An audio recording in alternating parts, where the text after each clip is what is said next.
You can't even order coffee without us translating for you, and you think you can run a business in Japan? My father's words still ring in my ears as I sit here in my penthouse office overlooking Tokyo's neon-drenched skyline, watching the city pulse with the same electric energy that now flows through every fiber of my being. The same daughter who supposedly couldn't survive a week without mommy and daddy's guidance just closed a deal that valued my company at $2.4 billion. But let me start from the beginning, because the girl who left Chicago 3 years ago and the woman typing this story are two completely different people. Before we jump back in, tell us where you're tuning in from, and if this story touches you, make sure you're subscribed, because tomorrow I've saved something extra. Special for you. My name is Alexandra Chen, but everyone calls me Alex. I'm 26 years old, and until 3 years ago, I lived in the shadow of Chicago's industrial district, where my parents built Chen Manufacturing from the ground up. They started with nothing but a borrowed $10,000 and a dream of creating precision components for automotive companies. By the time I graduated college, that dream had grown into a $40 million operation, with 300 employees and contracts stretching across the Midwest. Growing up in that world meant grease under my fingernails and the constant hum of machinery as my lullaby. While other kids spent summers at camps or beaches, I spent mine learning how to read blueprints and understanding the difference between aluminum alloys. My parents, David and Susan Chen, weren't just business owners. They were perfectionists who believed that success came from control, precision, and never taking risks that couldn't be calculated down to the last decimal point. They loved me fiercely, but their love came wrapped in limitations. Every decision I made had to be approved, every friendship scrutinized, every career move dissected in family meetings that felt more like board presentations. When I majored in computer science instead of mechanical engineering, they tolerated it because technology was the future of manufacturing. When I started talking about artificial intelligence and machine learning during senior year, they nodded politely but steered conversations back to tangible things, real products you could hold and ship. The breaking point came during my graduation dinner at Romano's, the same Italian restaurant where we celebrated every family milestone. I had just finished explaining my thesis on neural networks optimizing supply chain logistics when my father set down his wine glass with that particular clink that meant a lecture was coming. "Alexandra, you're brilliant. We know that. But brilliance without direction is just expensive daydreaming. You've got a guaranteed position waiting for you at Chen Manufacturing, Vice President of Operations, your own office, a starting salary most kids your age would kill for. Why are you talking about moving to Silicon Valley or, God forbid, somewhere overseas when everything you need is right here?" My mother reached across the table and squeezed my hand with the same gentle pressure she'd used to bandage my scraped knees as a child. "Sweetheart, the world is dangerous for young women, especially in business. You have no idea how many sharks are waiting to take advantage of someone with your background and your trust fund. Stay close to home. Let us help you build something real instead of chasing fantasies about changing the world with computers." That night, lying in my childhood bedroom surrounded by participation trophies and honor roll certificates, I realized they genuinely believed I was incapable of independent thought. To them, I wasn't Alexandra Chen, computer science graduate with a 3.9 GPA and 3 internship offers. I was their daughter, fragile and naive, destined to make mistakes without their constant guidance. The idea first sparked during a late-night research session for my thesis. I was reading about Japan's aging population and their desperate need for automation solutions in elder care. The government was offering unprecedented support for international startups willing to tackle social issues through technology. Unlike Silicon Valley's saturated market, Japan represented an opportunity to build something meaningful while learning from a culture that had perfected the art of precision and innovation. I spent weeks crafting a business plan for an AI-powered healthcare monitoring system designed specifically for Japan's unique demographic challenges. The technology would use machine learning to predict health crises before they happened, automatically coordinating with medical professionals and family members to ensure immediate intervention. It was ambitious, socially conscious, and exactly the kind of project that made my heart race with possibility. When I presented the idea to my parents over Sunday brunch, their reaction was swift and devastating. My father barely looked up from his eggs Benedict. Japan? Alexandra, you've never even been to Japan. You don't speak Japanese. You don't understand their business culture. You're talking about moving halfway around the world based on what, some articles you read online? My mother was more diplomatic, but equally dismissive. Honey, elder care is a noble cause, but it's not a business. You're talking about working with sick people, dealing with government bureaucracy in a foreign language, competing against companies that have been operating there for decades. You'd be starting from zero in a country where they probably see you as just another American trying to make a quick profit. The conversation devolved into the same circular argument we'd been having since high school. They painted pictures of me struggling alone in a foreign country, culturally isolated, financially ruined, eventually crawling back home with my tail between my legs. Every concern they raised was wrapped in love and worry, which somehow made their lack of faith in me sting even worse than outright dismissal would have. But something inside me had already shifted. Maybe it was the realization that I'd spent my entire life seeking their approval for dreams they'd never understand. Or maybe it was the growing certainty that staying in Chicago meant accepting a life that felt too small for the fire burning in my chest. That night, I made a decision that would either prove them right or change everything. I started planning in secret. Using my graduation money and the small inheritance from my grandmother, I began researching everything about starting a business in Japan. I enrolled in intensive Japanese language courses at Northwestern, telling my parents it was just a hobby. I connected with other American entrepreneurs who had made the leap to Tokyo, learning about visa requirements, cultural expectations, and the brutal reality of building something from scratch in a country where relationships meant everything. The most crucial connection came through a LinkedIn message that arrived at 2 a.m. Hiroshi Tanaka, a former Sony executive turned startup advisor, had read an article I'd published about AI applications in healthcare. His message was simple but electrifying. Ms. Chen, your research on predictive health monitoring aligns perfectly with several initiatives the Japanese government is funding. I've helped 12 American startups navigate the Tokyo market. If you're serious about bringing this technology to Japan, I'd like to discuss how we might work together. Preparing and narrating this story took us a lot of time, so if you are enjoying it, subscribe to our channel. It means a lot to us. Now back to the story. That conversation changed everything. Hiroshi didn't just offer business advice. He offered mentorship, cultural guidance, and connections to investors who were specifically looking for innovative solutions to Japan's demographic crisis. For the first time in my life, someone believed in my vision without immediately listing all the reasons it wouldn't work.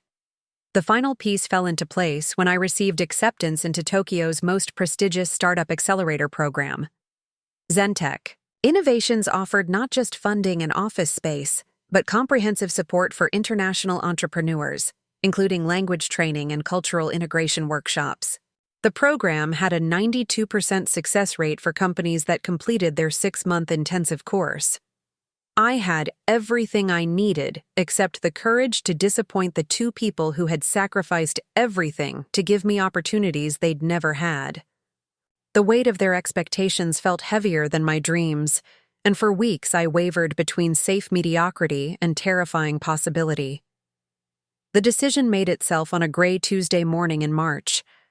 I was sitting in the Chen Manufacturing offices, reviewing quarterly reports and pretending to care about aluminum procurement costs, when my phone buzzed with a news alert. Sony had just announced a partnership with the Japanese Ministry of Health to develop AI-powered health monitoring systems for rural communities. The technology they described was remarkably similar to what I'd been developing, but their approach was clunky, expensive, and designed by people who had never actually worked in healthcare settings. I could build something better.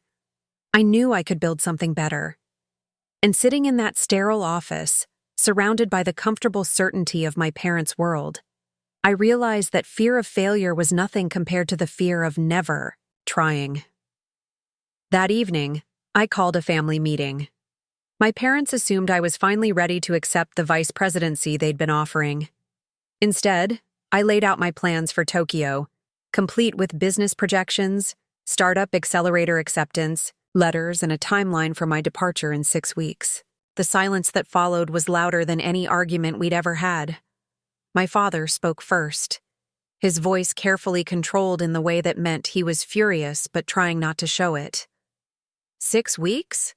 You've been planning this behind our backs for 6 weeks, and now you're announcing it like it's already decided? My mother's reaction was more emotional. Tears, accusations of selfishness, predictions of disaster that painted me as naive and ungrateful. How could I throw away everything they'd built for me? How could I choose strangers in a foreign country over family who had always supported me? But the conversation that really broke my heart came 3 days later, when I found my parents talking, quietly in the kitchen at dawn. They didn't know I was listening from the hallway. "She's going to fail, David. You know she's going to fail, and we're going to have to watch our daughter crash and burn halfway around the world because we can't protect her from her own stubborn pride." My father's response was even worse. "Maybe that's what needs to happen, Susan. Maybe she needs to fail spectacularly so she finally understands that we're not trying to hold her back. We're trying to save her from herself." Standing in that hallway, listening to the two people who were supposed to believe in me most discussing my inevitable failure like it was already written in stone, I felt something harden inside my chest. Not anger, exactly, but determination, crystallized into diamond-sharp focus. They didn't just doubt my ability to succeed. They were counting on my failure to prove their point. The next 6 weeks passed in a blur of preparations and increasingly strained family dinners. My parents oscillated between desperate attempts to change my mind and cold disappointment when those attempts failed.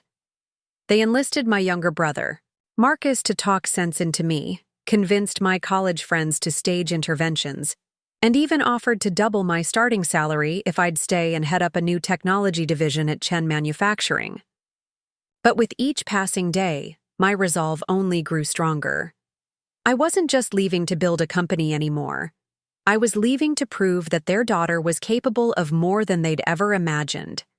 Every visa application I filed, every Japanese phrase I practiced, every connection I made in Tokyo felt like another step away from their limitations and toward something magnificent and terrifying and entirely my own. The night before my flight, my mother came to my room with red eyes and a jewelry box I hadn't seen since childhood. "This was your grandmother's," she said, opening the box to reveal a delicate gold necklace with a small jade pendant. "She wore it when she came to America with nothing but hope and stubbornness. I always planned to give it to you when you got married, but maybe you need it now more than you'll need it then." We hugged for a long time, both of us crying, both of us knowing that this goodbye felt different from all the others. When she pulled away, she whispered words that would echo in my mind for months. "Prove us wrong, Alexandra. Please prove us wrong." The last thing I saw as my plane lifted off from O'Hare was the Chicago skyline fading into gray clouds, taking with it everything familiar and safe and small. Below me was the life I'd always known.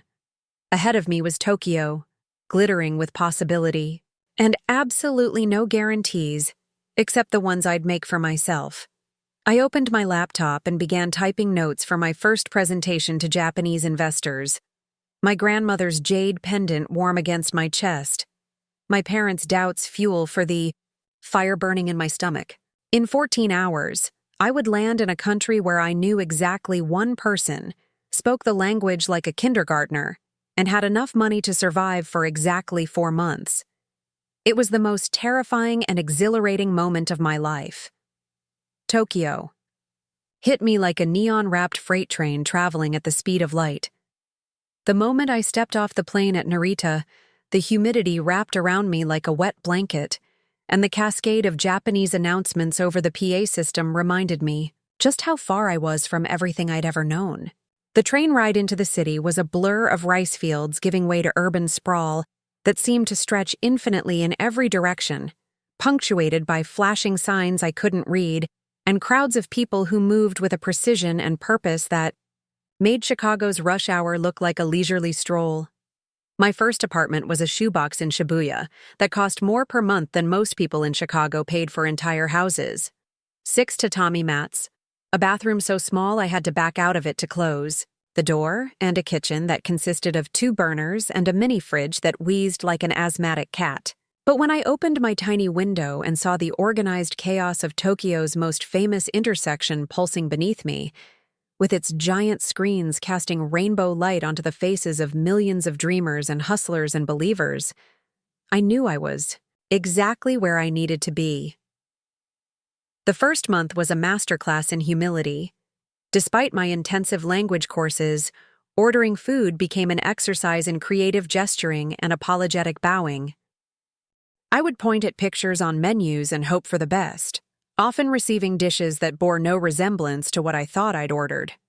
The convenience stores became my lifeline, with their perfectly organized shelves of mysterious, but delicious, items that required no complex communication beyond pointing and paying. But the real education began when I walked into the Zentech Innovations offices for my first day in the accelerator program. The building was a gleaming tower in Roppongi that screamed success and innovation, all glass and steel reaching toward a sky that seemed impossibly blue after Chicago's perpetual gray. The elevator whisked me to the 32nd floor, where I found myself in a workspace that looked like something out of a science fiction movie. Open-plan offices with modular furniture that could be reconfigured at will, meditation pods scattered throughout for stressed entrepreneurs, and walls covered with whiteboards displaying business models in 3 different languages. That's where I met Kenji Nakamura, the program director who would become either my greatest ally or my most formidable obstacle. He was younger than I expected, maybe 35, with wire-rimmed glasses and the kind of calm intensity that made you want to either confess your deepest secrets or run for the nearest exit. When he shook my hand, his grip was firm but measured, and his English was so precise it made my Midwestern accent sound like I was speaking through a mouthful of marbles. Welcome to Tokyo, Ms. Chen. I've read your application materials extensively. Your technology has interesting potential, but I must be honest. Most international entrepreneurs who come here with grand visions of changing Japan discover that Japan is far more interested in changing them. Are you prepared for that possibility? His words carried a weight that went beyond casual conversation. This wasn't just a welcome, it was a warning wrapped in politeness, delivered with the kind of smile that made you wonder if you'd just been complimented or insulted. I would learn that this was quintessentially Japanese, this ability to communicate layers of meaning through subtle inflection and timing. I spent my first week in the program observing more than participating. The other entrepreneurs in my cohort were an intimidating mix of Harvard MBAs, Silicon Valley veterans, and Japanese founders who spoke English better than most Americans. There was Marcus Rodriguez, who'd sold 2 companies before turning 30 and was working on autonomous delivery drones. Sarah Kim had developed a revolutionary water purification system and secured funding from 3 major corporations before even arriving in Tokyo. David Thornton was building blockchain solutions for supply chain management and spoke Japanese so fluently that people often mistook him for a local until they saw his face. Then there was me, the girl from Chicago, with a healthcare AI concept and enough money to survive for 3 more months if I ate nothing but convenience store rice balls and instant ramen. The program structure was designed to break you down before building you back up. 18-hour days were normal. Weekends didn't exist. Every morning began with meditation and language practice, followed by intensive workshops on everything, from Japanese business etiquette to advanced coding techniques. Afternoons were dedicated to one-on-one mentoring sessions that felt more like psychological warfare than business consulting. My first mentor was a woman named Yuki Tanaka, no relation to Hiroshi despite the shared surname. She was a former McKinsey consultant who had founded 3 successful startups before becoming one of Japan's most respected business advisors. Our first meeting lasted 4 hours and left me questioning everything I thought I knew about business, technology, and myself. "Chen-san," she began, using the formal address that would take me months to earn the right to drop, "your technical concept is sound. Your market research shows promise. But your approach is fundamentally American, and that will kill your company before it ever has a chance to breathe in Japan." She spread my business plan across her desk like a surgeon preparing to operate. Every page was annotated with notes in her precise handwriting, marking assumptions I'd made that would never work in Japanese culture, strategies that would offend potential partners, and timelines that revealed my ignorance about how slowly but deliberately business moved in this country. In America, you pitch to convince. In Japan, you present to build trust.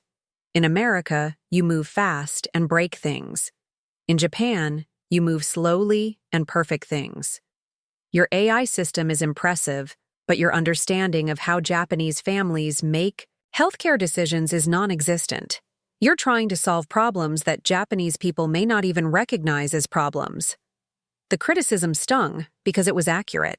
I had spent months researching Japan's demographic challenges and government initiatives, but I had never actually spoken to a Japanese family about their healthcare experiences.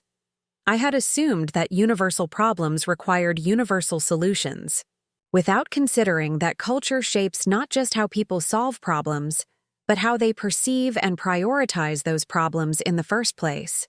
That weekend, I did something that would have horrified my parents and probably violated several program guidelines. I took the train to a small town outside Tokyo called Kawaguchi, where Hiroshi had arranged for me to stay with a family who ran a small elder care facility. The Yamadas had been caring for elderly residents for 3 generations, and they agreed to let me observe their operations in exchange for helping with some basic English conversations with their staff.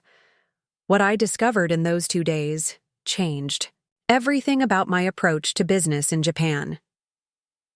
The technology I had been so proud of, the AI system that could predict health crises and coordinate medical responses, was indeed impressive from an engineering standpoint.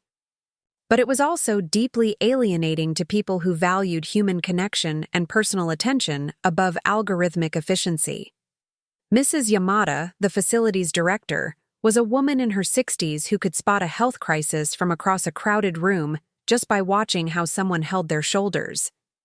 She spent her days moving between residents with a grace and intuition that no machine could replicate, knowing exactly when Mr. Sato needed encouragement to eat his lunch and when Mrs. Fuji was feeling lonely and required extra attention. "Chen-san," she told me over tea on my second evening there, "technology can provide information, but it cannot provide compassion. Our residents don't need machines to tell us they're sick. They need human beings who care enough to notice when something is wrong. Your computer can predict a heart attack, but can it hold someone's hand while they're afraid?" Her words weren't meant as criticism, but they hit me like a physical blow. I had been so focused on the technical elegance of my solution that I had completely missed the emotional and cultural context in which it would operate. I wasn't building a product for Japanese people. I was building an American product that I hoped Japanese people would accept. That night, lying on a futon in the Yamada's guest room, I called Hiroshi and confessed my growing doubts about the entire project. Maybe my parents had been right. Maybe I was just another naive American trying to impose my solutions on problems I didn't truly understand. His response surprised me. "Alex-san," he said, using the less formal address that indicated he was speaking as a friend rather than a business advisor. "Every entrepreneur who succeeds in Japan goes through this crisis. You're not discovering that your idea is wrong. You're discovering that your approach needs to evolve. The question is whether you're willing to tear down what you've built and start over with what you've learned." The next few weeks were a blur of deconstruction and reconstruction. I threw out my original business plan and started over from scratch, this time focusing not on the technology itself, but on how it could enhance rather than replace human caregiving. Instead of an automated system that made decisions for families, I began designing a platform that would support and inform the decision-making process without removing the human element. The new concept was more complex, but infinitely more respectful of Japanese values.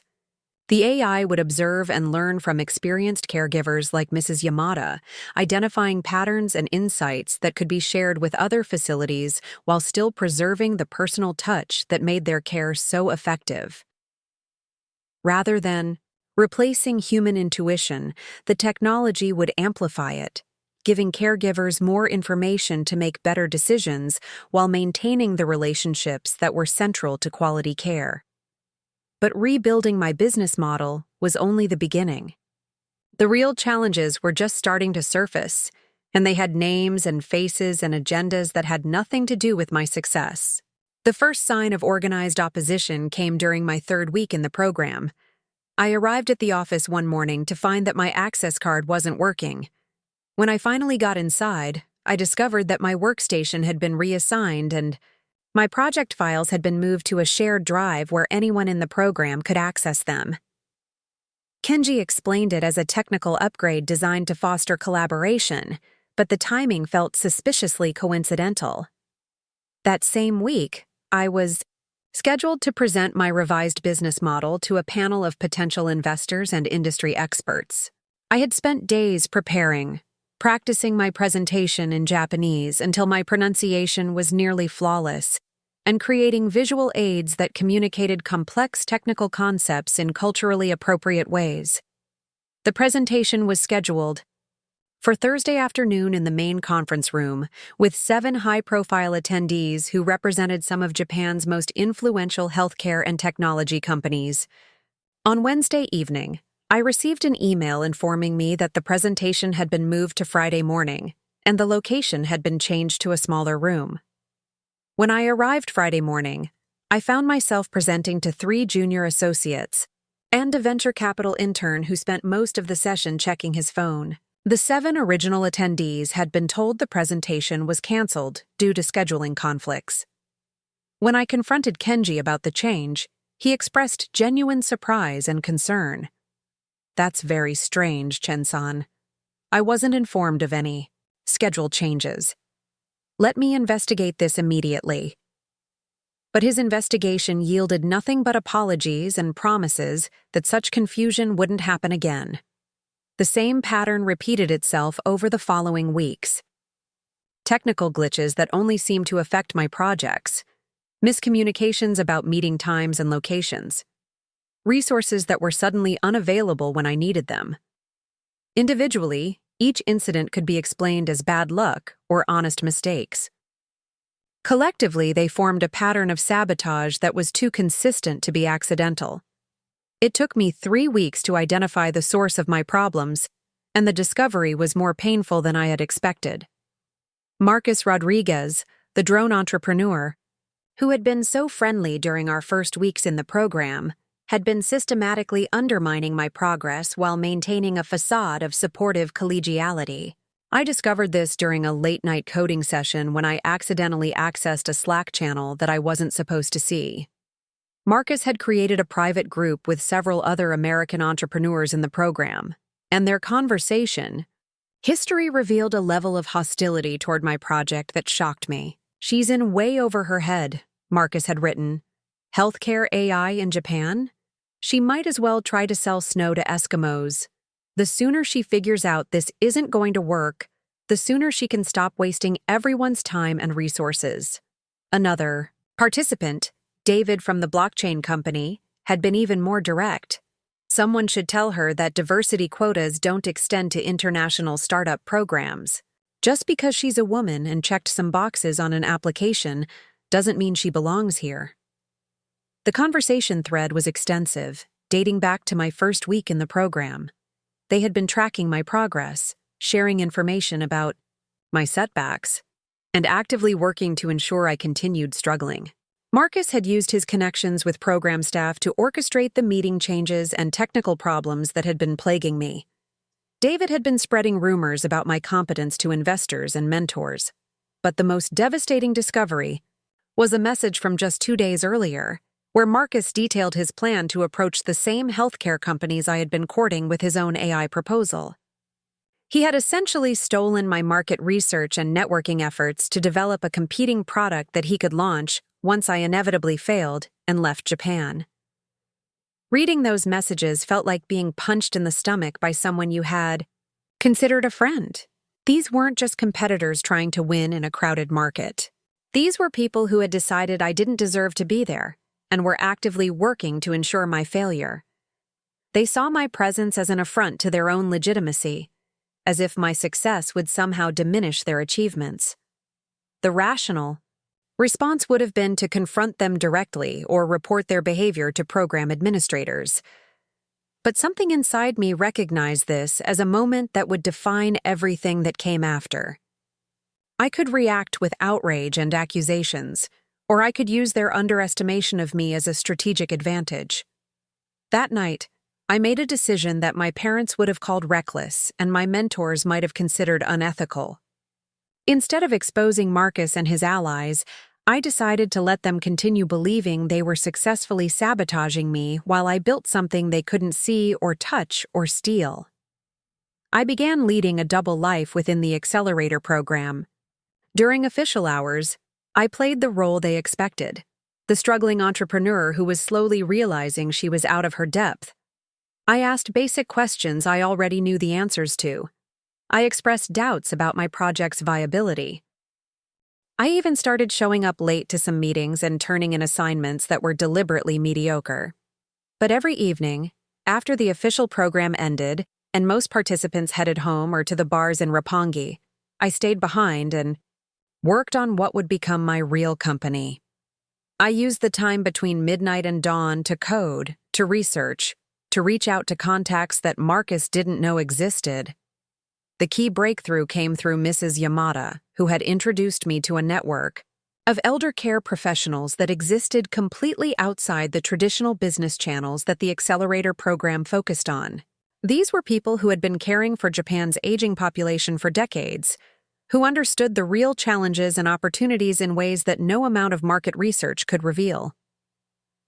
Through this network, I met Dr. Emiko Sato, a geriatrician, who had been pioneering new approaches to preventive care in rural communities. She had been trying for years to develop technology solutions that could help her monitor patients between visits, but had been frustrated by systems that were either too complex for elderly users or too simplistic to provide meaningful insights. When I showed her my revised AI platform, her response was immediate and enthusiastic.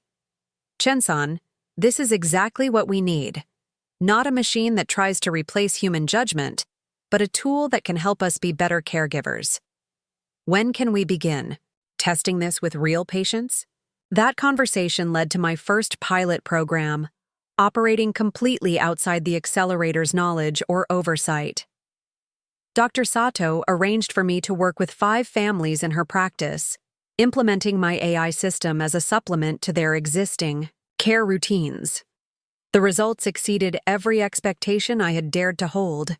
The technology didn't just provide early warning signs of health problems, it helped families understand patterns in their loved ones' behavior that they had never noticed before.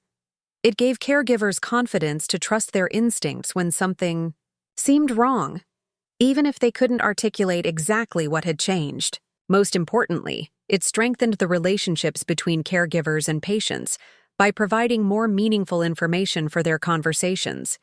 Within 6 weeks, all 5 families had requested to continue using the system beyond the pilot. Word spread through Dr. Sato's network, and I began receiving inquiries from other medical professionals who wanted to explore similar partnerships. By the end of my 2nd month in the program, I had a waiting list of potential clients that extended beyond anything I had imagined possible.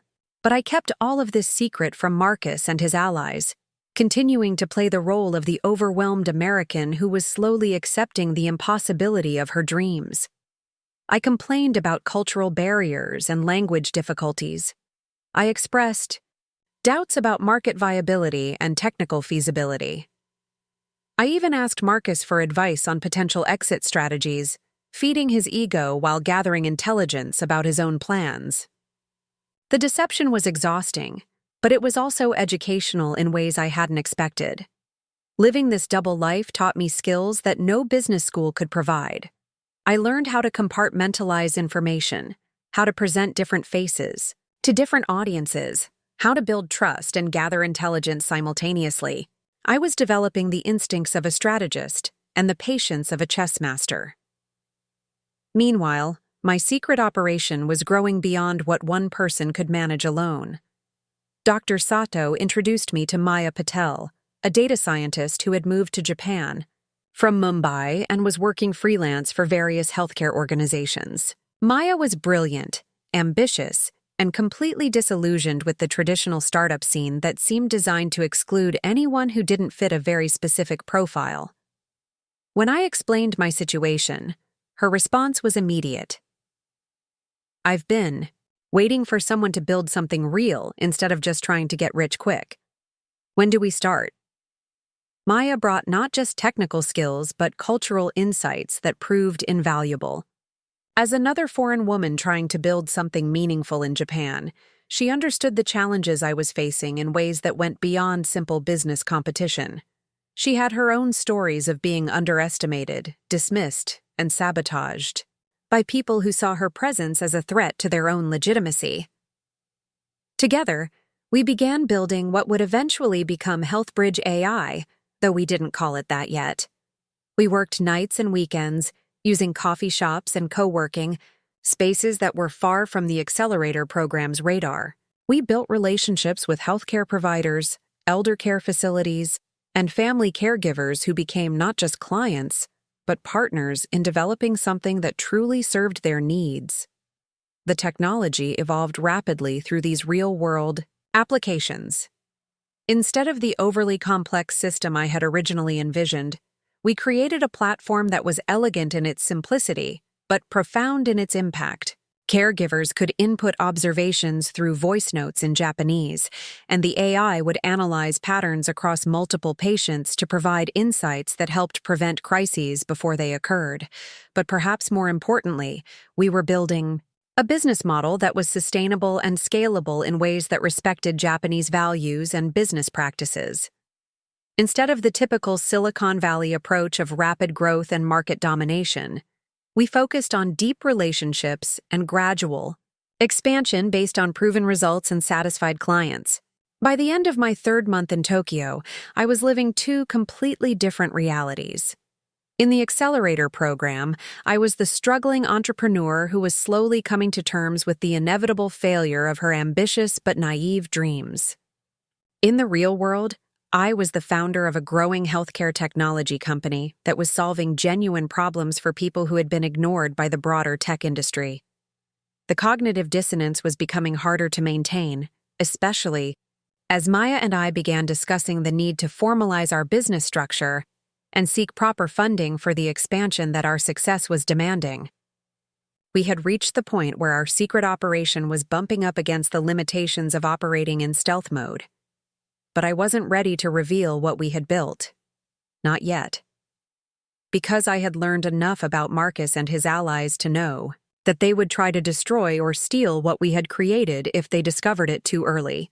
I needed to wait until we were strong enough to withstand their attacks, until our success was undeniable and our position was unassailable. The opportunity to make that revelation would come sooner than I expected, and it would arrive in the form of the most important presentation of my life. But first, I had to survive the next phase of sabotage that Marcus was planning, because he had grown tired of waiting for me to fail naturally and was preparing to give me a more decisive push toward the exit. The breaking point came on a rainy Tuesday in October when I walked into the accelerator office to find my desk completely cleared out. Not just reorganized or moved, but stripped bare, as if I had never existed in that space at all. My computer was gone, my notes were missing, and even the small succulent plant that Maya had given me as a good luck charm had vanished without a trace. Kenji appeared at my shoulder with an expression of carefully manufactured concern. "Chen-san, there seems to have been some confusion about workspace assignments. The cleaning crew may have been overzealous in their preparations for next week's investor showcase." I'm sure we can resolve this quickly. But I knew better. This wasn't confusion or overzealous cleaning. This was Marcus escalating his campaign to push me out of the program entirely.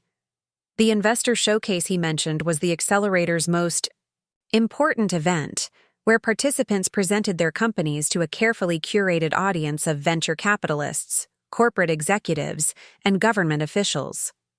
Being excluded from that showcase would effectively end any entrepreneur's prospects.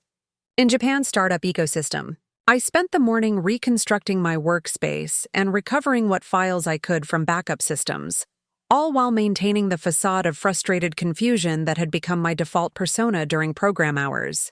But internally, I was calculating and planning with a clarity that would have impressed my parents if they could have seen it. The investor showcase represented both my greatest vulnerability and my greatest opportunity. Marcus clearly intended to ensure I either wasn't invited to present or was set up to fail spectacularly in front of the people who mattered most. But he had made a crucial mistake in his timing. By forcing this confrontation now, he had given me exactly the stage I needed to reveal what Maya and I had actually been building. That evening, I met with Maya and Dr. Sato at a small izakaya in Harajuku, far from anywhere we might encounter other accelerator participants. The restaurant was tucked into a narrow alley between two office buildings, the kind of place that existed for people who wanted to disappear into Tokyo's endless maze of hidden spaces. We sat in a private booth surrounded by the gentle murmur of salary workers unwinding after long days, while I laid out the reality of our situation. Maya, we can't stay invisible much longer. Either we formalize what we're building and take it public, or we lose control of it entirely. Marcus is planning something for the showcase, and I think he's going to try to present a version of our work as his own. Dr. Sato set down her sock cup with the deliberate precision that characterized all her movements. Chen-san, you have been operating with 1 foot in the shadows and 1 foot in the light. This is not sustainable. But before you step fully into the light, you must be certain you are ready for what that exposure will bring. She was right, of course. Everything Maya and I had built existed in a legal and financial gray area that would collapse the moment we tried to scale beyond our current network of relationships. We had been operating as an informal partnership, using my personal funds and Maya's freelance income to cover expenses, working with clients who trusted us personally rather than having confidence in any established business entity. Maya pulled out her laptop and opened a presentation she had been working on without telling me. Alex, I've been thinking about this for weeks. Look at what we actually have. The slides she showed me were a revelation. While I had been focused on the day-to-day operations of serving our pilot clients, Maya had been documenting and analyzing our results with the thoroughness of someone who understood exactly how valuable what we had created truly was. We weren't just running successful pilot programs. We were demonstrating measurable improvements in patient outcomes, family satisfaction, and caregiver efficiency across every metric that mattered in healthcare delivery. Our AI system was learning and improving at a rate that exceeded the performance benchmarks of every comparable technology in the market. Most importantly, we had achieved something that no other startup in the accelerator program could claim. Genuine product-market fit, validated by paying customers who were actively referring. New clients?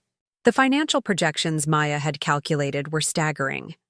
Based on our current growth rate and the size of Japan's elder care market, we could realistically expect to reach profitability within 18 months and scale to serve over 10,000 families within 3 years. The technology we had developed wasn't just viable, it was potentially transformative for an entire industry. But the most shocking revelation came in Maya's final slides, where she had mapped out the intellectual property landscape around our innovations. Without realizing it, we had developed several patentable technologies that could provide significant competitive advantages. Our natural language processing algorithms for Japanese healthcare terminology were more sophisticated than anything currently available. Our pattern recognition systems for identifying early health warning signs had been trained on real-world data in ways that no laboratory environment could replicate. Dr. Sato leaned back in her chair, smiling for the first time since I had known her. You see, Chen-san? You have not been playing games or chasing fantasies. You have been building something real. The question now is whether you have the courage to claim what you have created. That night, I walked home through Tokyo's electric midnight landscape, with a clarity of purpose that felt almost intoxicating. The city's neon signs reflected off wet pavement like scattered promises, and for the first time since arriving in Japan, I felt like I belonged in this place of infinite possibility and relentless ambition. Maya was right. Dr. Sato was right. We had built something extraordinary while pretending to struggle with something ordinary. The time had come to stop hiding and start claiming our space in the world. But first, I needed to understand exactly what Marcus was planning and how I could turn his attack into my advantage. The next morning, I arrived at the accelerator office early and spent time observing Marcus and his allies with new eyes. Instead of seeing them as threats to my fragile position, I began analyzing them as competitors whose strategies I could predict and counter. Marcus was brilliant but arrogant, the kind of entrepreneur who believed his own hype about being naturally superior to everyone around him.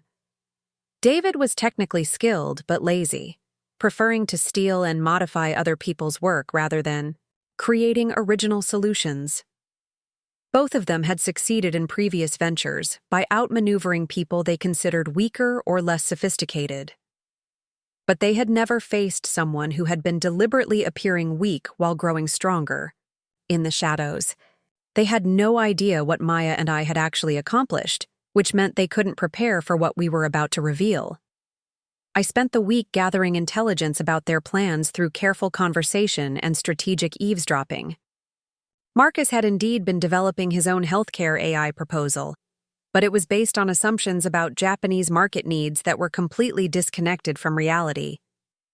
He was planning to present a system designed for American healthcare consumers, modified with superficial Japanese cultural elements that would immediately identify him as an outsider who didn't understand the people he claimed to serve. Tidar had been working on complementary blockchain infrastructure that he planned to position as the secure foundation for Marcus's AI platform. Together, they intended to present themselves as a complete technology solution that could revolutionize healthcare delivery in Japan through American innovation and efficiency. The irony was delicious. They were preparing to pitch exactly the kind of tone-deaf, culturally insensitive approach that had characterized my original business plan. Meanwhile, Maya and I had spent months learning to build technology that served Japanese families in ways that respected their values and enhanced their relationships rather than replacing them. But Marcus had one significant advantage that I couldn't ignore. He had spent his time in the accelerator program building relationships with mentors and investors rather than focusing on actual product development. When he presented his concept, he would have the support of people who had been watching his progress and believed in his potential for success. I needed to level that playing field, which meant finally revealing to the accelerator community what Maya and I had been building. But I couldn't do it gradually or tentatively. I needed to make a revelation so dramatic and undeniable that it would immediately shift every conversation about our respective ventures. The opportunity came when Kenji announced that each participant would have the chance to present a progress update to a small group of mentors and fellow entrepreneurs before the main investor showcase. These practice sessions were designed to help people refine their presentations and receive feedback, but they also served as unofficial auditions for speaking slots at the showcase itself. Marcus volunteered to present first, of course, and I volunteered to present immediately after him. The scheduling wasn't accidental. I wanted the audience to experience his American-centric approach to Japanese healthcare problems immediately before seeing our Japanese-centered approach to universal healthcare challenges. I spent the weekend preparing a presentation that would reveal everything Maya and I had accomplished while maintaining the element of surprise that had become my greatest strategic asset. Instead of slides filled with theoretical projections and market research, I prepared a demonstration of our actual technology serving real families with real healthcare needs.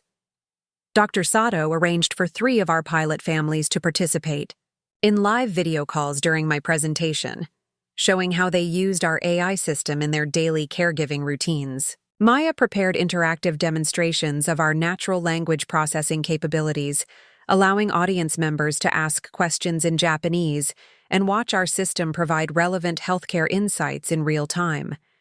But the centerpiece of my presentation would be something that no other entrepreneur in the program could match: documented evidence of measurable success with paying customers who were actively expanding our services within their communities. Monday morning arrived gray and drizzling, the kind of Tokyo weather that makes everything feel muted and introspective. I arrived at the office carrying a bag that contained everything I needed to stop hiding and start claiming my place in this city's relentless competition for the future. The practice presentations were scheduled in the main conference room, with an audience of 12 people, including Kenji, 3 external mentors, and 8 fellow entrepreneurs. Marcus had positioned himself at the front of the room, radiating the kind of confident energy that had intimidated me during my first weeks in the program. His presentation was everything I had expected it to be: polished, technically impressive, and completely disconnected from the reality of healthcare delivery in Japan. He pitched a system that would allow families to monitor elderly relatives through automated sensors and algorithmic analysis, promising to reduce healthcare costs while improving outcomes through American technological innovation. The technology he demonstrated was sophisticated but sterile, designed by people who had never actually cared for aging parents or grandparents. His market analysis was based on data rather than relationships, and his business model assumed that Japanese families would abandon their cultural preferences for personal attention in favor of algorithmic efficiency. The questions from the audience were polite, but pointed. How would his system account for the importance of family involvement in healthcare decisions? Had he tested his technology with actual Japanese families? What evidence did he have that his approach would be accepted in a culture that prioritized human relationships over technological solutions? Marcus answered each question with the kind of confident improvisation that had served him well in previous ventures, but I could see that he was struggling with concepts he had never seriously considered. He had built a solution in search of a problem, assuming that Japanese people would adapt their preferences to match his technology rather than adapting his technology to serve their needs. When he finished, the applause was respectful but lukewarm. Several audience members exchanged glances that suggested they had identified the same cultural blind spots that I had noticed immediately. Then it was my turn. I stood up from my seat in the back of the room and walked to the front with the kind of calm confidence that comes from knowing you're about to change everything. I connected my laptop to the projection system and opened with a single slide that contained nothing but a question in both English and Japanese. What if technology could make families closer instead of pushing them apart? I began not with market analysis or technical specifications, but with a story about Mrs. Tanaka, an 83-year-old woman whose daughter lived 2 hours away and worried constantly about her mother's health. Mrs. Tanaka was one of our pilot clients, and her family had agreed to share their experience with my presentation audience.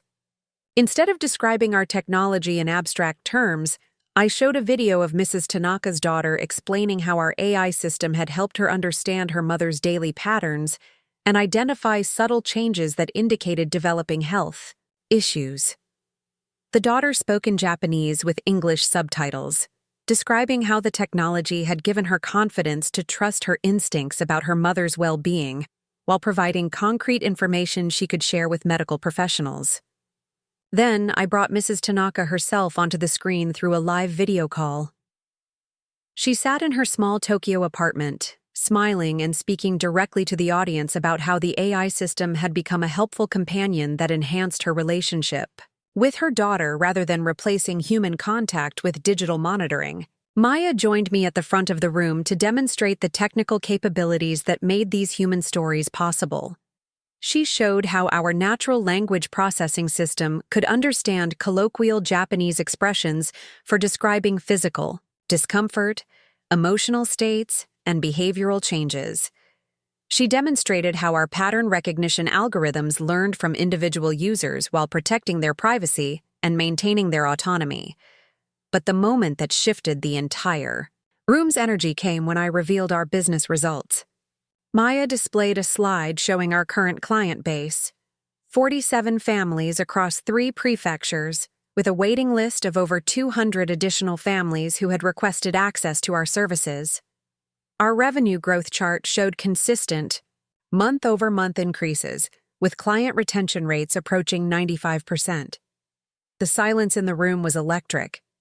Every entrepreneur in the accelerator program had been struggling to find their first paying customers, and Maya and I had built a thriving business while pretending to flounder with basic cultural adaptation.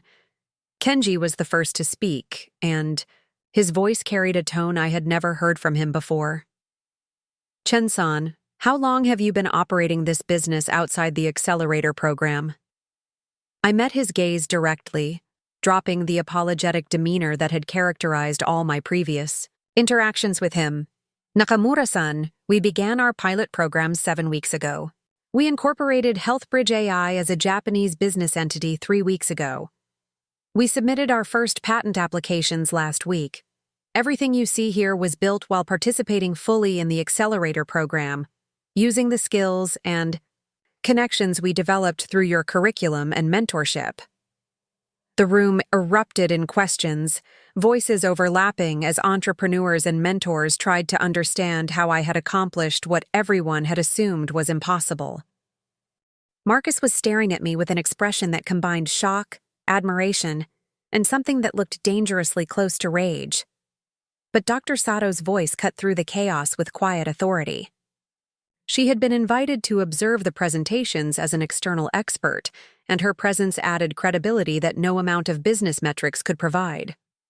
I have been working with Chen-san and Patel-san for 2 months. Their technology is not theoretical or aspirational. It is practical and proven. They have succeeded where others fail because they listened before they spoke, learned before they taught, and served before they sold. This is how business should be conducted in Japan. Maya stepped forward to field the technical questions that were coming from every direction, while I found myself looking directly at Marcus for the first time since my presentation began.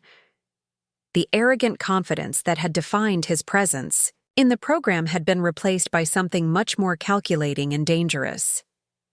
After the session ended and the room began to clear, Marcus approached me with the kind of smile that made me grateful for all the strategic thinking I had been developing over the past months. Alex, that was impressive.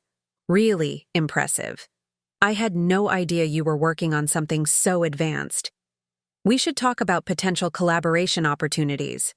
My infrastructure solutions could really enhance what you're building.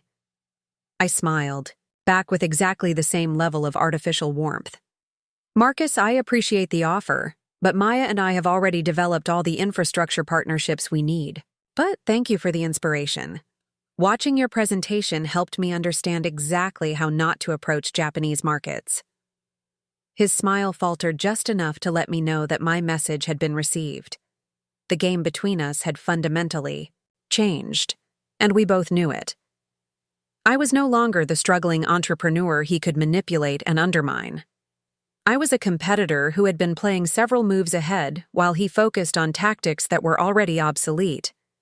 But I also knew that this revelation had made me a target in ways that went beyond Marcus's previous sabotage attempts.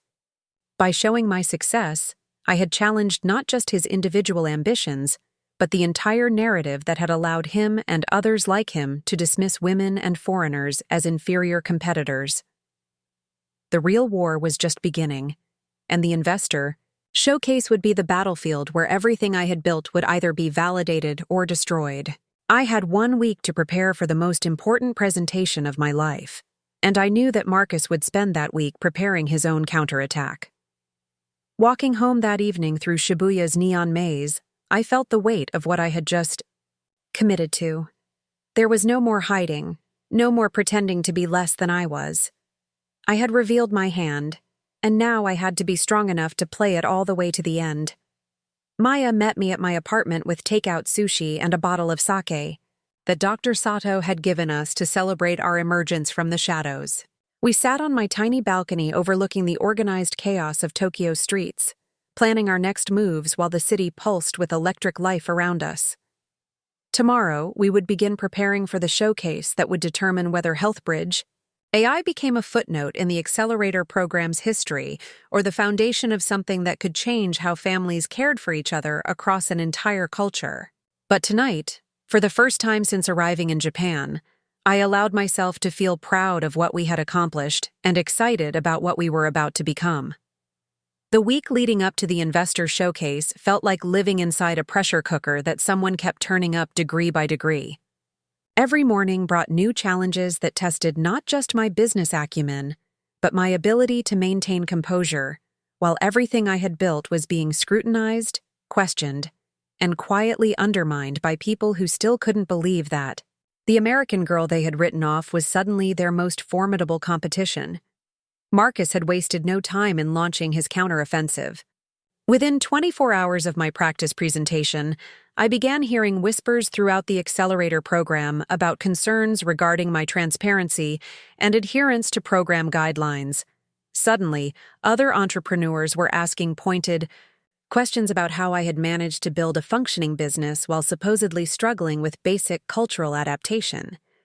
Mentors who had previously ignored me were now scheduling urgent meetings to discuss my progress and ensure I understood the ethical expectations of the program. The most direct attack came from David Thornton, who approached me in the coffee area on Wednesday morning with the kind of fake concern that barely disguised his hostility. "Alex, I've been hearing some troubling things about potential intellectual property violations in your healthcare project.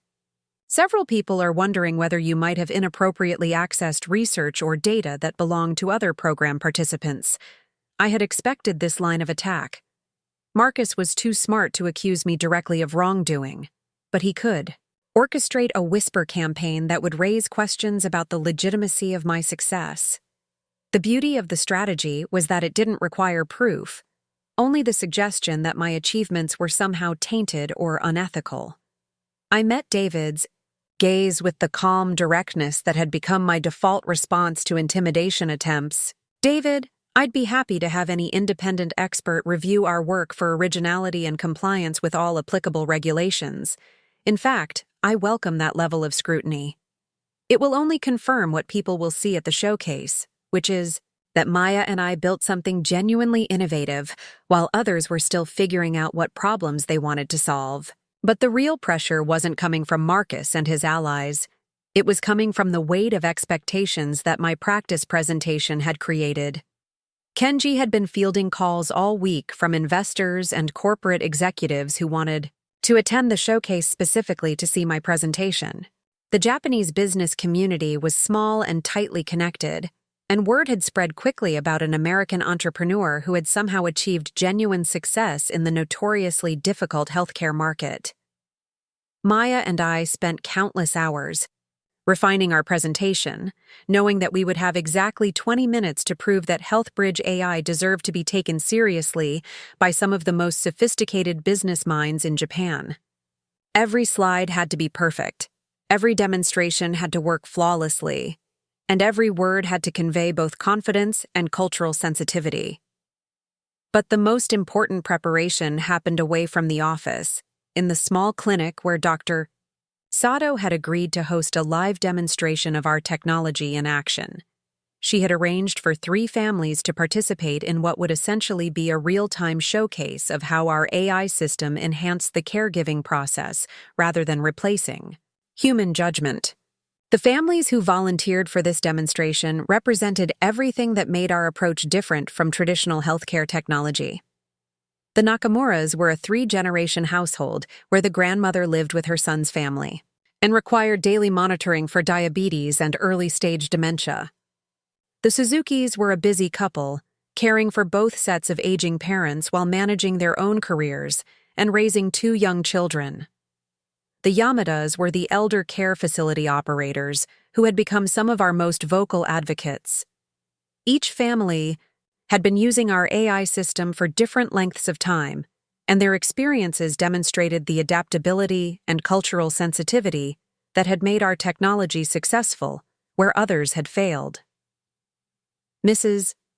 Nakamura could speak to our system in the casual Japanese she used with her grandchildren, describing how she felt each morning in terms that were comfortable and natural for her. The Suzuki family used our platform to coordinate care between multiple family members and medical professionals, ensuring that everyone stayed informed without overwhelming any individual caregiver.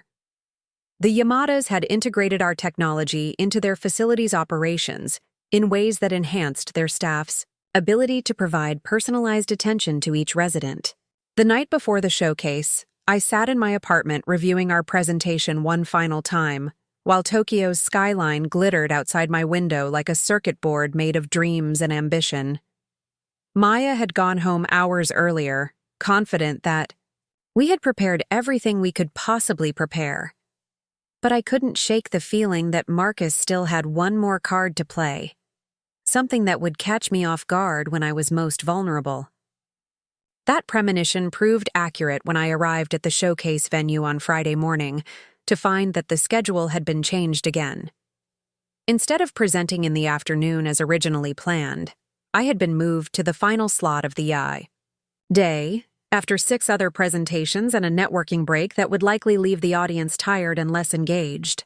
Marcus, of course, had been moved to the coveted midday position, right after lunch, when investors would be most alert and receptive. When I asked Kenji about the change, he expressed the same manufactured concern that had become his default response to anything involving my project. Chen-san, there were several last-minute requests to attend your presentation specifically, and we felt it would be better to accommodate those requests with an afternoon slot when people could stay longer to ask questions. I'm sure you understand that this change reflects the significant interest your work has generated. I understood exactly what the change reflected, but I also recognized it as an opportunity rather than a setback. Presenting last meant that I would be the final impression left in everyone's minds. If my presentation was strong enough, it would overshadow everything that had come before it. The showcase venue was the Mori Art Museum's event space in Roppongi Hills, a soaring glass atrium that overlooked Tokyo's sprawling metropolitan landscape. The setting was designed to inspire and intimidate in equal measure, reminding everyone present that they were participating in something that could reshape the future of business and technology in Japan. I spent the morning observing the other presentations, taking notes not just on their content, but on how the audience responded to different presentation styles and messaging approaches. The investors and executives in attendance were sophisticated and skeptical, asking probing questions that revealed deep knowledge of both technology trends and market realities. Marcus's presentation was everything I had expected it to be: polished, confident, and completely tone-deaf to the cultural context he claimed to understand. He pitched his healthcare AI platform as a revolutionary solution that would bring American efficiency and innovation to Japan's aging society. His slides were beautiful, his technology demonstrations were impressive, and his business projections promised massive returns for early investors. But I could see the subtle signs of disconnect between his vision and his audience's priorities. When investors asked about family acceptance of automated healthcare monitoring, Marcus responded with data about cost savings and efficiency improvements. When corporate executives inquired about integration with existing Japanese healthcare systems, he emphasized the superiority of American technological approaches over traditional Japanese methods. Most tellingly, when someone asked whether he had tested his system with actual Japanese families, Marcus admitted that his pilot programs were still in development, but assured everyone that his technology was based on proven American models that had succeeded in similar markets. The polite applause that followed his presentation was exactly what I had hoped to hear. Respectful but not enthusiastic, appreciative of his technical competence, but unconvinced by his understanding of the market he intended to serve. By the time my presentation slot arrived, The afternoon sun was casting long shadows across the atrium, and the audience had grown rather than diminished. Word about my project had continued to spread throughout the day, and several people had arrived specifically to see what the American entrepreneur with the secretly successful healthcare startup had to say about building technology that actually served Japanese families. I walked to the front of the presentation area carrying only my laptop and a small remote control, leaving behind the elaborate slide decks and prepared demonstrations that had characterized every other presentation. Instead, I opened with a simple statement that I delivered in Japanese before repeating in English. Technology should serve families, not replace them. Today, I want to show you how we learned that lesson and built something that brings people closer together rather than pushing them apart. What followed was not a traditional business presentation, but a conversation between our technology and the families who had helped us develop it. Instead of showing slides about market opportunities, I brought Mrs. Nakamura onto the screen via video call, speaking directly to the audience about how our AI system had helped her maintain her independence, while giving her family confidence in her daily safety. Rather than demonstrating our technology in a sterile conference room environment, I connected live to the Yamada family's elder care facility, where their staff was using our platform during their actual afternoon rounds. The audience watched in real time as caregivers interacted with our AI system using natural conversation, receiving insights that helped them provide more personalized attention to each resident. Maya joined me to field technical questions, but instead of lecturing about algorithms and data processing capabilities, she engaged in actual conversations with our AI system, demonstrating how it understood context, cultural nuance, and emotional subtlety in ways that pure data analysis could never achieve. The most powerful moment came when I addressed the question that had been implicit in every other presentation. Why should Japanese investors and companies trust an American startup with something as important as healthcare for their aging population? My answer was not a speech, but a demonstration. I brought Dr. Sato onto the screen, and she spoke directly to the audience about the months she had spent working with us to ensure that our technology served Japanese values, rather than imposing American assumptions. She explained how our development process had been guided by Japanese medical professionals, Japanese families, and Japanese cultural consultants who had shaped every aspect of our platform. But the revelation that shifted the entire energy in the room came when Dr. Sato introduced the audience to something I had never mentioned in any previous presentation: our advisory board. Over the past 2 months, we had quietly assembled a group of Japanese healthcare experts, technology leaders, and business executives who had been guiding our development process and validating our approach. The advisory board included names that made several audience members sit up straighter in their chairs. Dr. Hiroshi Tanaka, the former Sony executive who had first contacted me, had officially joined our team as Chief Strategy Advisor. Professor Yuki Matsumoto from Tokyo University's Aging Society Research Center had been consulting on our clinical validation studies. Takeshi Yamamoto, the former CEO of Japan's largest healthcare technology company, had been helping us navigate regulatory requirements and industry partnerships.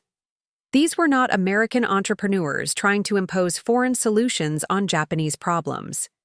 These were respected Japanese leaders who had evaluated our work and decided that it represented the kind of innovation their country needed. The questions that followed were intense but engaged, coming from investors and executives who were clearly intrigued by what they had seen. Instead of asking whether our technology would work in Japan, they were asking how quickly we could scale it and what kind of partnerships we were seeking to accelerate our growth. Marcus was sitting in the third row, his expression a carefully controlled mask that couldn't quite hide his shock at what he was witnessing.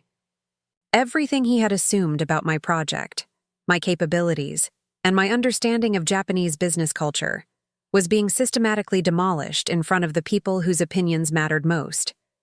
But the moment that I knew we had truly succeeded came when Kenji approached me after the formal question period had ended. Instead of the polite distance that had characterized all our previous interactions, He bowed slightly before speaking. Chen-san, I owe you an apology. I underestimated both your vision and your execution. What you have accomplished in such a short time is remarkable, and the way you have accomplished it demonstrates a level of cultural sensitivity and business sophistication that many entrepreneurs never achieve. I would be honored to discuss how the accelerator program can support your continued growth. The networking reception that followed felt like moving through a different universe than the one I had inhabited just hours earlier. Instead of being ignored or dismissed, I found myself surrounded by investors, corporate executives, and industry experts who wanted to understand how we had achieved what everyone else had assumed was impossible. Maya and I fielded inquiries about licensing our technology, requests for pilot programs with major healthcare providers, and expressions of interest from venture capital firms that specialized in healthcare innovation. By the end of the evening, we had collected business cards from 12 potential investors and scheduled follow-up meetings with 5 major healthcare organizations. But the most satisfying conversation came from an unexpected source. David Thornton approached me near the end of the reception, his earlier hostility replaced by something that looked suspiciously like respect. Alex, I owe you an acknowledgement. I spent weeks assuming that your success was somehow illegitimate or accidental, and I was completely wrong. What you've built is genuinely impressive, and the way you've built it demonstrates a level of strategic thinking that I clearly underestimated. I hope there are no hard feelings about some of the questions I raised earlier in the week. I accepted his apology graciously, but I also made sure he understood that I had been aware of every attempt to undermine my work and had chosen to let my results speak louder than any defense I could have offered. As the reception wound down and the last investors departed into Tokyo's neon-bright evening, Maya and I stood together in the now empty atrium, looking out at the city that had challenged and changed us in ways we were still discovering. We had done more than present a successful business plan or demonstrate impressive technology. We had proven that success in Japan wasn't about imposing foreign solutions or conforming to others' expectations of what we were capable of achieving. We had succeeded by listening carefully, learning constantly, and building something that truly served the people we hoped to help. The showcase had been our moment of truth, and we had not just survived it, but transformed it into a launching pad for everything that would come next. Marcus and his allies had underestimated us for the last time, and the Japanese business community had finally seen what we had been building while everyone else was watching us pretend to struggle. But standing in that glass atrium overlooking Tokyo's electric sprawl, I knew that the showcase was not an ending, but a beginning. We had proven that HealthBridge AI was real and valuable and ready to scale. Now we had to prove that we could build it into something that would change how an entire culture thought about technology, family, and care. The real work was just beginning. But for the first time since arriving in Japan, I felt certain that we were equal to the challenges ahead. We had found our place in this city of impossible dreams and relentless ambition, and we were ready to claim it. 6 months after the showcase, I stood in the executive conference room of our new headquarters in Shibuya, looking down at a contract that would change everything. The numbers on the page seemed almost fictional. A Series A funding round of $48 million led by SoftBank Ventures, with participation from 3 of Japan's largest healthcare conglomerates and 2 American venture capital firms that had flown to Tokyo specifically to meet with us. Maya sat across from me, reviewing the final terms with our legal team, while Dr. Sato participated via video call from Kyoto, where she was presenting our technology to a consortium of regional hospitals. The woman who had started as my mentor had become our chief medical officer, and her credibility had opened doors that no amount of American venture capital could have unlocked. The transformation hadn't happened overnight, but it had happened faster than anyone thought possible. Within 2 weeks of the showcase, we had moved out of my tiny Shibuya apartment and into a proper office space in Akasaka. Within a month, we had hired our first 5 employees, all Japanese professionals who brought experience from healthcare, technology, and business development backgrounds. Within 3 months, we were serving over 300 families across 7 prefectures, with a waiting list that grew faster than we could expand our capacity. But the numbers only told part of the story. The real transformation had been cultural, both for us and for the Japanese healthcare industry that was slowly learning to embrace innovation that enhanced rather than replaced human connection. Our technology was now being used in 47 elder care facilities, 15 regional hospitals, and hundreds of family homes across Japan. The AI system that had started as my graduate thesis project was learning from thousands of interactions daily, becoming more sophisticated and culturally nuanced with each conversation. We had achieved something that most healthcare technology companies never managed: genuine integration into the daily rhythms of Japanese family life. The morning's contract signing represented the culmination of everything Maya and I had dreamed about during those late nights in coffee shops and co-working spaces when we were still pretending to struggle while secretly building something extraordinary. SoftBank's investment would allow us to accelerate our expansion across Japan while beginning development of versions adapted for other Asian markets with similar demographic challenges. But perhaps more importantly, the investment came with something that no amount of American funding could have provided: legitimacy within Japan's business establishment. Masayoshi Son himself had attended our final pitch meeting, and his decision to lead our funding round sent a clear signal to the entire Japanese technology ecosystem that HealthBridge AI represented the future of healthcare innovation in Asia.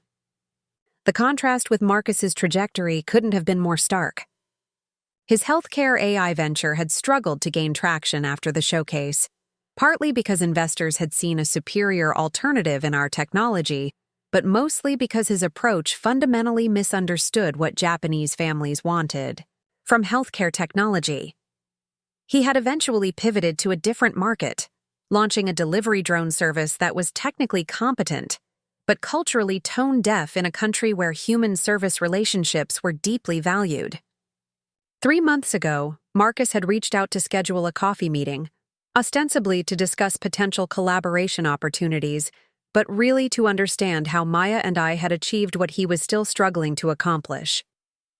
The conversation had been cordial but illuminating, revealing the depth of his ongoing confusion about Japanese business culture and consumer preferences. "I don't understand it, Alex. Your technology isn't fundamentally better than what I built. Your market analysis wasn't more sophisticated than mine. But somehow you found a way to connect with Japanese customers that I never managed to achieve. What am I missing?"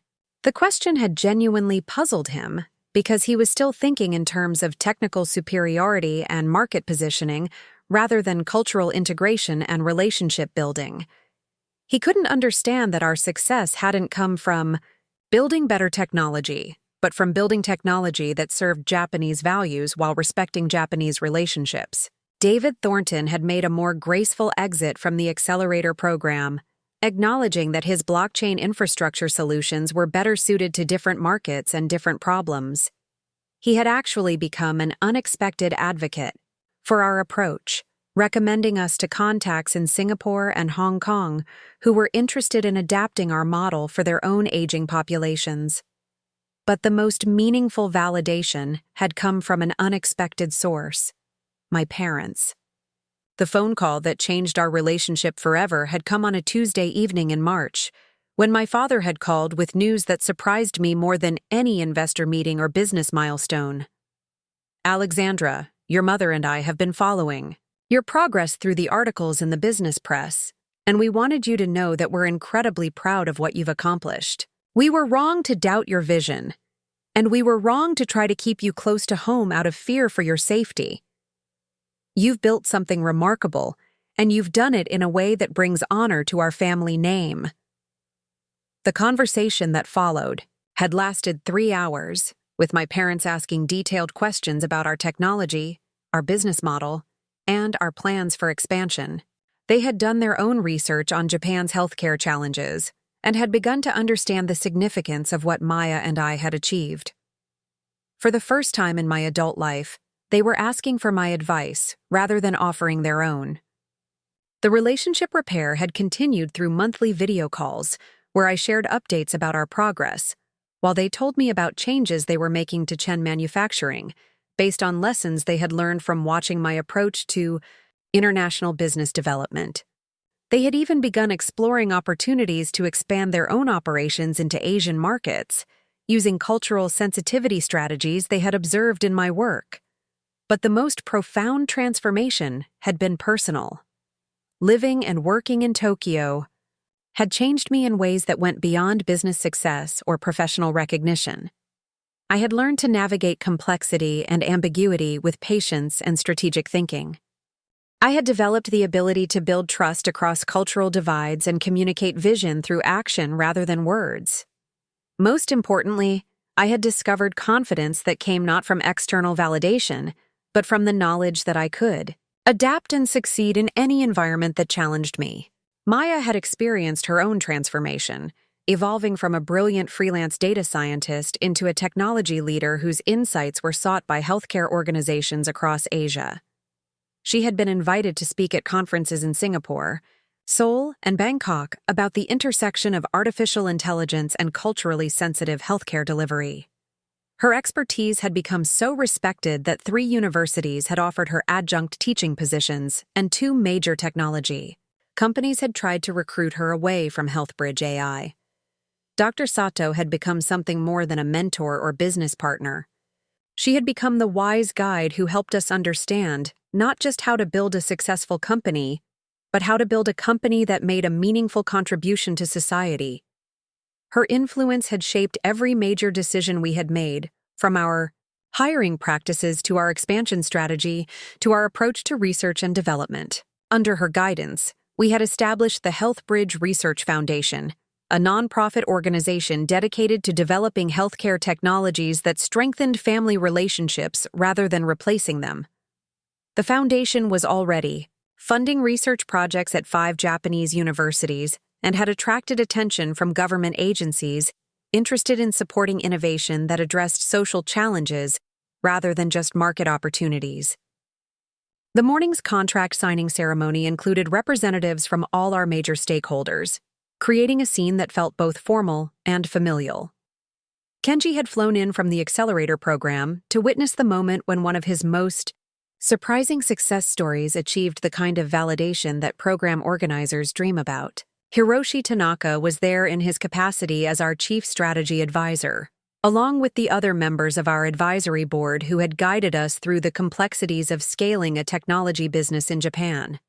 But the presence that meant the most to me was Dr. Sato, participating from Kyoto, where she was training a new generation of healthcare professionals to use technology as a tool for enhancing human connection, rather than replacing it. Her influence had become embedded in every aspect of our company culture, ensuring that we never lost sight of the human relationships that our technology was designed to serve. As I signed my name on the final page of the investment agreement, I thought about the girl who had left Chicago 18 months earlier with nothing but hope, determination, and her grandmother's jade necklace. That girl had believed she could build something meaningful, but she had no idea how much she would have to change in order to succeed. The woman signing this contract was still recognizably me, but she was also someone I wouldn't have recognized 2 years ago. She was comfortable with ambiguity and complexity. She was patient with cultural differences and strategic about relationship building. She was confident without being arrogant, ambitious without being ruthless, and successful without forgetting the people who had helped her achieve that success. After the ceremony concluded and our new investors departed for their next meetings, Maya and I stood together in our conference room looking out at Tokyo's afternoon skyline. The city that had once seemed impossibly foreign and intimidating now felt like home, filled with opportunities and relationships that would continue growing for years to come. Maya broke the comfortable silence first. "Alex, do you ever think about what your parents said when you left Chicago? About how you'd never survive without them?" I touched the jade necklace that still hung around my neck, thinking about all the ways that prediction had been both completely wrong and oddly prophetic. I hadn't survived unchanged. The person who had left Chicago no longer existed, replaced by someone stronger, wiser, and more capable than my parents had ever imagined their daughter could become. I think they were right that the girl who left Chicago couldn't have survived this, but they were wrong about what survival would require. They thought I needed their protection and their limitations. What I actually needed was the freedom to become someone they had never seen before. 6 months later, I received an envelope addressed in my mother's careful handwriting, containing a clipping from the Chicago Tribune's business section. The headline read, "Local Entrepreneurs Tokyo Healthcare Startup Valued at $4 billion. In the margins, my mother had written a single sentence that captured everything about how our relationship had changed. "We always knew you were special. Sweetheart. We just didn't know how special until you showed us." The article included a photo of me at our Tokyo headquarters, surrounded by the team that had grown to over 60 employees representing 12 different nationalities, but united by a shared commitment to building technology that served human needs rather than replacing human relationships. In the background of the photo, barely visible but unmistakably present, was the small, succulent plant that Maya had given me as a good luck charm during my first week in the accelerator program. That plant, now thriving in a much larger pot, in our headquarters lobby, had become an unofficial symbol of our company's growth. Like HealthBridge AI itself, it had survived and flourished by adapting to new environments while maintaining its essential character. It had learned to thrive in Tokyo's unique conditions without losing the qualities that made it valuable in the first place. Standing in my corner office overlooking Shibuya Crossing, watching millions of people navigate the organized chaos of Tokyo's most famous intersection, I realized that I had become part of this city's endless flow of dreamers and builders and believers. The girl who had arrived with nothing but ambition and determination had found her place in a culture that rewarded patience, persistence, and respect for the relationships that make success meaningful. My phone buzzed with a text message from Maya, who was in Singapore meeting with potential partners for our Southeast Asian expansion. "Just closed the deal with the Ministry of Health. We're officially launching in 3 countries next quarter. Your parents would be so proud." I smiled, knowing that they already were. The family that had once feared I would fail without their constant guidance had become my biggest supporters and most enthusiastic advocates. They had learned to trust my judgment not because I had proven them wrong, but because I had proven myself right.